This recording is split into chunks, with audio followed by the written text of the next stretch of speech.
Hey everyone, welcome to GigaBits.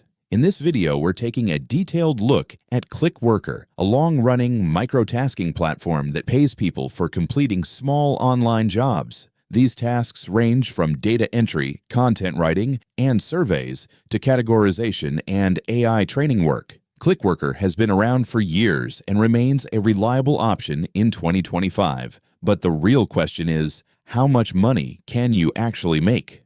Most tasks pay between 5 cents and $3, depending on the type and complexity. If you're efficient and work consistently, you can earn roughly $5 to $10 per hour. While that's not a full-time income, it can be a decent way to make side money during your free time. Payments are made through PayPal or direct bank transfer, and the company has a solid record of paying on time. The main limitation is task availability. Some users report periods where there aren't enough jobs, especially outside of English-speaking regions. Overall, Clickworker is 100% legitimate, but it's not a get-rich-quick platform. It's perfect for students, part-time workers, or anyone looking to earn a bit of extra income online without heavy commitment.